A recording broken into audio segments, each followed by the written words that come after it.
Well, coal industry groups sounding the alarm today that a fifth of America's electricity generating capacity is about to be taken offline thanks to new federal regulations. They say that this will lead to widespread power outages, rolling blackouts, job losses, and skyrocketing energy costs. Now, this all stems from EPA rules requiring coal companies to slash emissions, and soon. Supporters of those rules cite huge health gains and public safety as justification. But critics are warning it may do more harm than good. Joining me now for a fair and balanced debate, Chris Horner with the Competitive Enterprise Institute, also author of Red Hot Lies, How Global Warming Alarmists Use Threat, Fraud, and Deception to Keep You Misinformed, and Angel Reyes, a Texas-based civil attorney. Gentlemen, thank you both so much for being here. So there are EPA rules going into effect trying to crack down on emissions.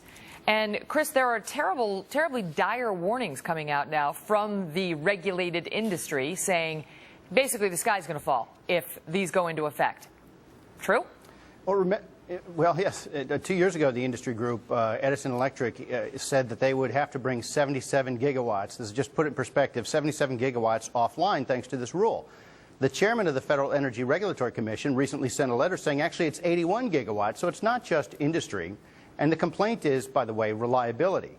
And the chairman of FERC, who is an Obama appointee, and he is a longtime activist, as I detailed in my book, Power Grab, he's actually saying EPA has not lifted one finger to work with FERC on reliability. It's not about cost. Industry passes costs on. Take a step back so people understand what we're talking about. What's happening here, correct me if I'm wrong, Chris, and then I'm going to get to Angel, is the feds are saying to the states, we are not satisfied with how you are enforcing clean air and emissions rules. And so we are now going to take control of it, and we are going to tell the coal companies, et cetera, what kind of emissions are okay and are not okay. And those who are going to be subject to these regulations are saying you're trampling on states' rights, you are requiring too many stringent rules, and it's going to lead to job losses and factories shutting down and so on. Chris, and then Angel.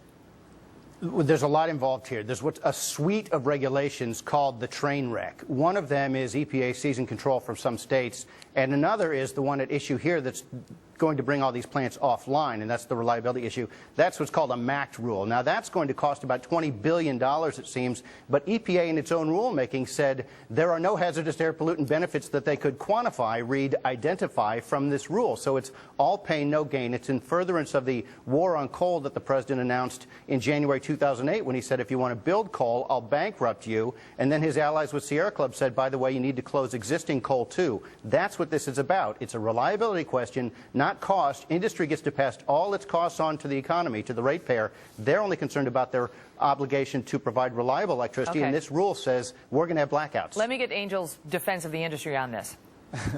Well, Megan, you had it exactly right when you described what's really going on here. And basically, my response is that fear-mongering by industry is nothing new. I think that all of us have heard fear-mongering over the years. And in this case, fear-mongering is going to basically not affect the job losses that they're claiming. I don't think any jobs are going to get lost. Industry doesn't like regulation. They hate it. And any new regulation is claimed to be the sky will be falling. And in fact, the sky is halfway down right now. But let me ask you about that, Angel, because a Heritage report suggests that the Commerce Department itself is estimating that these regulations are going to cost 60,000 jobs. That the administration is forecasting that, according to this Heritage report. Well, the two reports that I've actually been able to look at and read suggest that, first of all, that jobs will be lost, but they were actually written by industry. So it's no surprise to me that the industry writes up reports where jobs are going to be lost, and that creates a lot of fear, especially in most communities today. But with respect to that cross-pollution issue that the EPA is raising, I got to tell you that I live in the state of Texas, and we have the worst air now than any other state, and that's mostly because we have the lightest regulation of the most polluting companies and industries in the country. Well, apparently you're about to lose a great deal of that control to the feds who are stepping in. Let me ask you, Chris, to those who are saying this is about clean air and making sure that people are protected, and they also say that it's actually to the extent coal plants are going to be shut or shut down for a while, it's old ones that are inefficient, it's not that big a deal. You say what?